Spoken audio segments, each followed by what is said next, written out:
unemployment claims are at historic lows. We ended the pandemic unemployment assistance programs because Americans are back to work. I'm calling for new pandemic subsidies for large businesses to not continue those because those businesses are back and moving again as well. But because we have to put this economy in a strong foundation, even the Delta and Omicron variants of COVID-19 and the cost of Putin's aggression in Ukraine have not required an additional fiscal package for state and local governments. But we still spend what we need to spend to continue to fight COVID. But those expenditures will be dramatically less than last year. Compared to 2020, we're reducing the size of the deficit relative to our economy by almost 2/3, reducing inflationary pressures, and making real headway cleaning up the fiscal mess I inherited. After my predecessor's fiscal mismanagement, we were reducing the Trump deficits and returning our fiscal house to order. Now, the budget I'm releasing today will continue this approach. It makes prudent investments in economic growth and more equitable economy while making sure corporations and the very wealthy pay their fair share. And I would add, nobody making less than $400,000 a year will pay a penny more in federal taxes. We can do this by, one, passing legislation that lowers costs for families on things like child care, health care, and energy costs, while lowering our deficit at the same time. We can give hardworking parents raising children tax relief that gives them just a little bit of breathing room and lowers child poverty. We can give Medicare the power to negotiate lower prescription drug prices. This will bring down the cost for seniors and reduce the deficit by hundreds of billions of dollars. Congress can do this all right now. They're debating it now. We can also restore fiscal responsibility. The Trump tax cuts added $2 trillion in deficit spending and largely helped the rich and the largest corporations. Under my plan, as I said, no one making less than $400,000 a year will pay additional single penny in taxes. No one. If you don't make $400,000, you're not going to pay a single penny in additional federal taxes. And the wealthy and corporations will finally begin to pay their fair share. For most Americans, the last few years were very hard, stretching them to the breaking point. But billionaires and large corporations got richer than ever. Right now, billionaires pay an average rate of 8% on their total income. 8%, that's the average they pay. Now, I'm a capitalist, but if you can make $1 billion, great. Just pay your fair share. Pay a little bit. A firefighter and a teacher pay more than double the tax rate that a billionaire pays. That's not right. That's not fair. And my budget contains a billionaire minimum tax because of that. A 20% minimum tax that applies only to the top 1/100 of 1%. 1/100 of 1% of the Americans will pay this tax. The billionaire minimum tax is fair, and it raises $360 billion that can be used to lower costs for families and cut the deficit. As I said, my budget also ensures the corporations pay their fair share. In 2020, there were 50 Fortune 500 companies that made $40 billion in profit combined, but didn't pay a single solitary cent in federal taxes. My budget raises the corporate tax rate to 28%, far lower than the rate it was between World War II and 2017 when it was lowered as of today. Last year, I rallied more than 100, some of you were overseas with me, 130 countries to agree to a global minimum tax for corporations doing business in their countries, to put an end to a tax system that rewards multinational corporations for shipping the jobs and profits overseas and avoiding taxes at home. It's my hope that Congress enacts this law this year so I can sign it and we can get to work. The second value my budget reflects is security. Security at home and security abroad. My budget tackles security in two key ways. First, it secures our communities at home. This is an issue families in every part of the country face. I've said it before. The answer is not to defund our police departments. It's to fund our police and give them all the tools they need, training and foundation and partners and protectors that our communities need.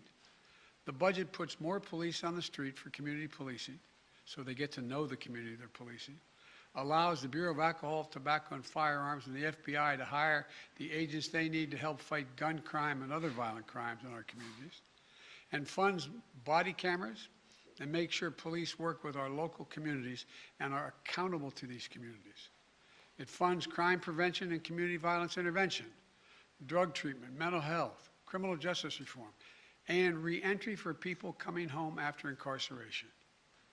All demonstrable ways to reduce crime and proven ways. Security also means national and international security.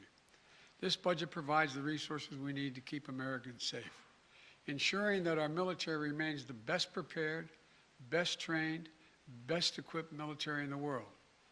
This budget also provides additional funding to forcefully respond to Putin's aggression against Ukraine and its economic, humanitarian, and security consequences.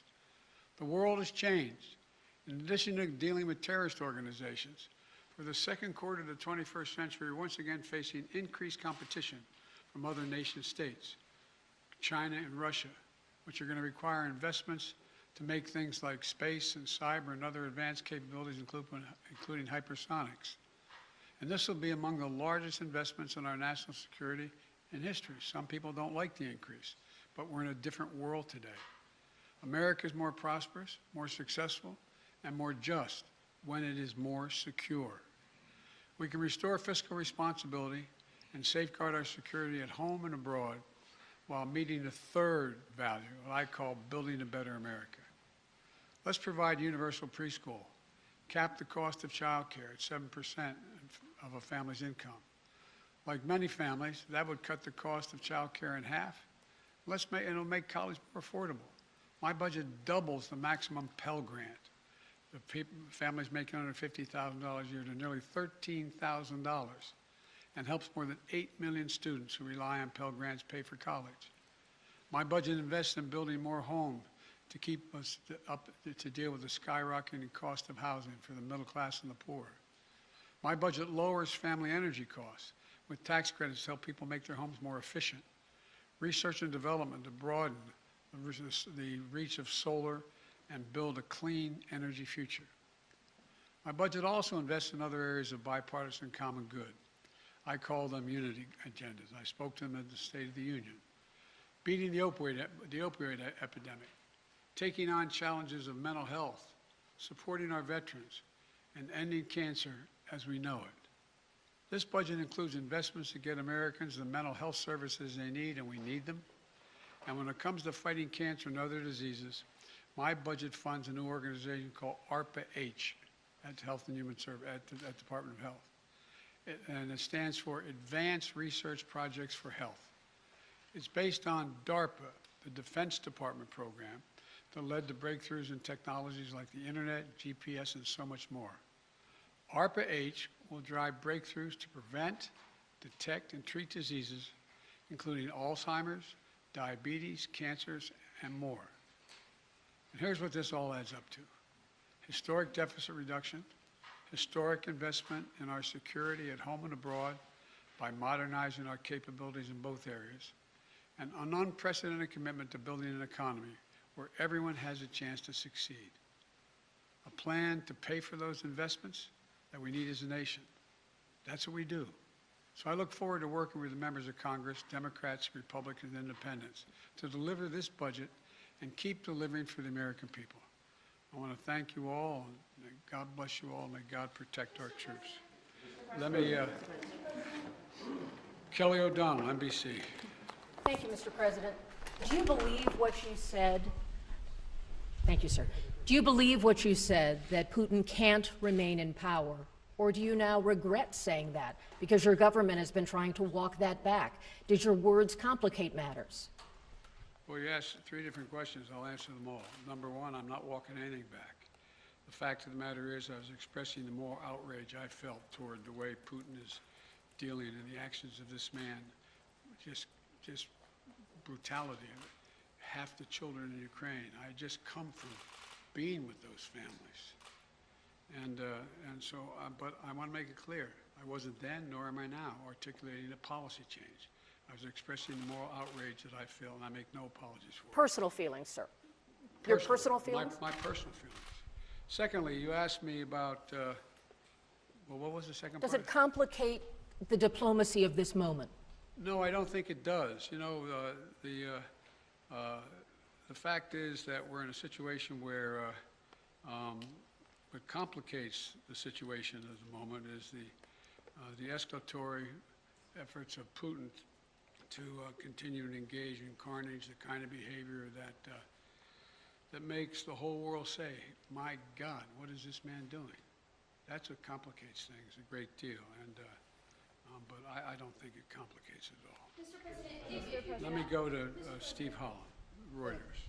Mr. President, thank you. When you say that you're not walking anything back, you do feel that Vladimir Putin should be removed from power? Is that what you're saying? And No, what I was expressing, just what I said. I was expressing the moral outrage I felt towards this man. I wasn't articulating a policy change.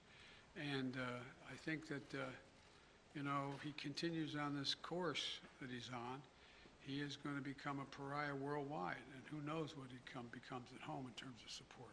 and just to follow up, are you concerned this remark might escalate the conflict? No, I'm not. I'm not at all. Look, Thank you. and you know, look, the other thing is that a couple people have asked me as well, might as well speak to it unless you want to ask the question, but you know, that other governments have suggested that this is a problem, I'm escalating things. No. And has it weakened NATO? No, it hadn't. NATO has never, ever been as strong as it is today. Never. so if saying he cannot remain in power does not mean regime change, what does it mean in your opinion? It means that I would hope, it was expressing my outrage. He shouldn't remain in power. Just like, you know, bad people shouldn't continue to do bad things. But it doesn't mean we have a fundamental policy to do anything to take Putin down in any way. What made you add that? Because that wasn't in your prepared remarks, we were told, so what made you add that at the end, Mr. President? Because I was talking to the Russian people. The last part of the speech was talking to the Russian people, telling them what we thought. And I was communicating this to not only the Russian people, but the whole world. This is just stating a simple fact that this kind of behavior is totally unacceptable. Totally unacceptable. And the way to deal with it is to strengthen and keep NATO completely united and help Ukraine where we can. Cleve, you had a question. Where is he? Thanks, Mr. President. On your budget, you've said repeatedly at the State of the Union that you're not for defunding the police. I do wonder how much emphasis you think should be put on alternative forms of crime prevention, not just defunding the police, but you know, crime reduction in communities. Oh, a significant amount. I've laid that out in detail in the budget. For example, we do know that intervention programs work. We do know that what police need, they need psychologists in the department as much as they need extra rifles. They need people who are in the department who can deal with the crisis that the police are going through as well, dealing with their crises, dealing with their mental state and how they're handling things. They need social workers engaged with them. I lay it all out. And it all works. If you see these community intervention programs, they work. They actually reduce crime. They significantly reduce crime. So that's a big piece of it. Just a follow-up. Is any of it related to political pressure from Republicans saying that Democrats are soft on crime, that you guys are careening to the left? Isn't it kind of fascinating? When I first got elected, I was being beat up because I supported the police too much for the previous 30 years. No, that's what I think. Ozma.